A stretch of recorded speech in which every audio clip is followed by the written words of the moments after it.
Doctor G Balamurali. நான் காவேரி மருத்துவமனையில் spine சர்ஜனாக வேலை செய்கிறேன். ஸோ இப்போ இந்த ஸ்பைனல் கார்டு இன்ஜுரி கான்ஃபரன்ஸ் சென்னையில் முதல் முறையாக நடக்குது. இது 18வது வருஷம். பட் இத்தனை வருஷமாக அது நார்த் இந்தியாவில், டெல்லியில், பல மாநிலங்களில் நடந்துகிட்ருக்கு. இப்போ ஏன் சென்னையை தேர்ந்தெடுத்தோம் இந்த வருஷம், அதுவும் காவேரி ஹாஸ்பிட்டல் ஏன் இதை தேர்ந்தெடுத்தாங்கன்னா, இப்போ பொதுவாக ரோட் ஆக்சிடெண்ட்ஸ் தான் இந்த சாலை விபத்துகள், ஸ்பைனல் கார்டு இன்ஜுரிக்கு அதிகமான காரணம். ஸோ இது வந்து இந்தியாவிலேயே தமிழ்நாடு தான் முதல் இடத்தை வகிக்குது.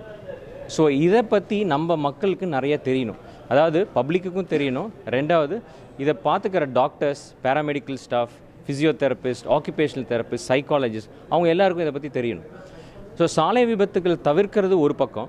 ரெண்டாவது, இதை வந்து எப்படி ட்ரீட் பண்ணுறதும் ரொம்ப அவசியம். ஏன்னா ஒரு சாதாரணமாக ஒருத்தருக்கு அடிபடுறது போல் அது ஆப்ரேஷன் பண்ணி அவர் அடுத்த நாள் ஒரு வாரத்தில் டிஸ்சார்ஜ் ஆகி வீட்டுக்கு போகிற மாதிரியே வியாதி நோய் கிடையாது.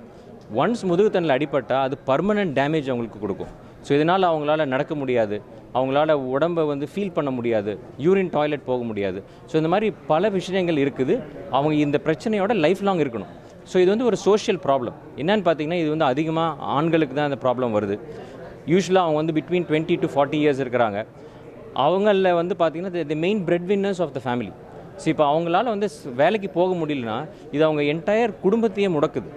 ரெண்டாவது, இப்போ இந்த வயசில் இருக்கிறவங்க வருஷத்துக்கு ஒரு 10,000-20,000 பேர் அடிபடுறது இருந்ததுன்னா அவங்களோட நம்ம நாட்டோட எக்கானமி என்ன ஆகுறது? ஸோ இவங்களால வேலை செய்ய முடியாது. இவங்களாம் படித்த கிராஜுவேட்ஸ், டாக்டர்ஸ், என்ஜினியர்ஸ். ஸோ அதனால் அவங்களோட எக்கானமியும் பாதிக்குது. ஸோ இது வந்து பெரிய சோஷியல் ப்ராப்ளம். இது வந்து ஜஸ்ட் ஒரு ஆர்டினரி அவங்க ஒருத்தரோட பிரச்சனை கிடையாது.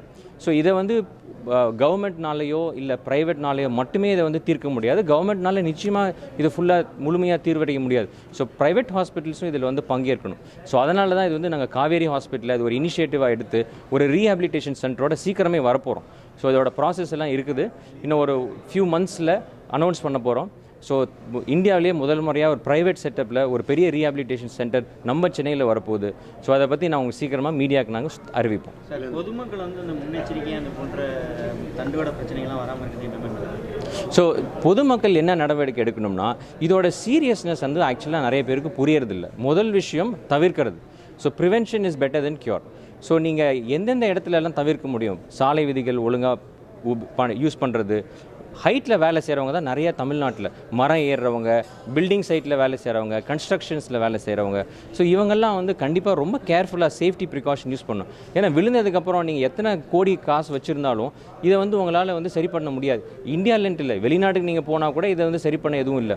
அடுத்தது வந்து ஸ்டெம் செல் அப்படிங்கிற ஒரு ட்ரீட்மெண்ட் பற்றி நம்ம மீடியாவில் நிறைய பேச்சு இருக்குது. அதாவது ஸ்பைனல் கார்டுக்கு ஸ்டெம் செல் போட்டால் இது வேலை செய்யுமான்னு. இதில் வந்து உறுதியாக இந்த ஸ்பைனல் கார்டு சொசைட்டி மூலியமாக நான் சொல்கிறேன், ஸ்டெம் செல்ஸ் ட்ரீட்மெண்ட் ஸ்பைனல் கார்டுக்கு உதவாது. அதை தயவுசெய்து பயன்படுத்த வேண்டாம். அதை போடுற இடமும் வந்து இல்லீகல். இந்தியாவில் இதுக்கு வந்து அரசு சட்டத்தில் இடம் கிடையாது. So stem cell treatment is very wrong. இன்னும் அது வந்து ரிசர்ச் ஃபேஸில் தான் இருக்குது. இது பிற்காலத்தில் இது வந்து முன்னேற்றி நமக்கு இன்னும் நிறைய ரிசர்ச் வந்து இது பயன்படலாம். பட் இப்போதைக்கு ஸ்டெம் செல் ட்ரீட்மெண்ட் பண்ணக்கூடாது. இல்லை, முதுகு தண்டோட அறுவை சிகிச்சை பெரும்பாலும் பண்ணவங்க எல்லாருமே இடுப்புக்கு கீழே செயலிழந்து போய் நிறைய பேர். என்ன காரணம்? அதில் இப்போ முன்னேற்றம் மாற்றம் ஏற்பட்டு ஸோ அதான் முன்னேற்றம்னு பார்த்தீங்கன்னா, இதில் வந்து இப்போ 2 பேர் எடுத்துக்குவோம்.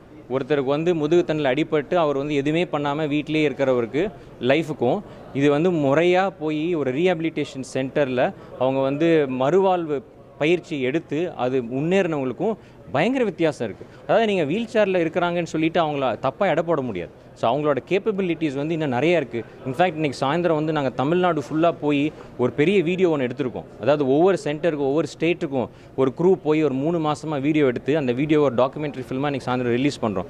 ஸோ இதில் வந்து தமிழ்நாட்டில் எப்படி ஒருத்தர் வந்து வீட்டுக்குள்ளே இருந்தார் 2 வருஷம், அதுக்கப்புறம் அவர் வந்து இந்த பார்த்து ஃபிசியோதெரபிக்கு தெரிஞ்சுட்டு அது போய் பண்ணி தானாக கார் ஓட்டி வேலைக்கு போய் செய்கிற அளவுக்கு முன்னேறி இருக்கிறாங்க. இது வந்து படிக்காதவங்க. ஸோ படித்தவங்க வந்து இன்னும் நிறையா பண்ணலாம். ஸோ அதனால் இதுக்கு வந்து கண்டிப்பாக வந்து ரீஹாபிலிட்டேஷன் ரொம்ப அவசியம். அதுக்கு மட்டும்தான் வந்து இது அவங்கள வந்து ஒரு நார்மல் லைஃப்க்கு கொண்டு வர முடியும். சார், இந்தியாவில் மொத்தம் எத்தனை சதவீதம் பேர் இது போன்ற நோய்கள்?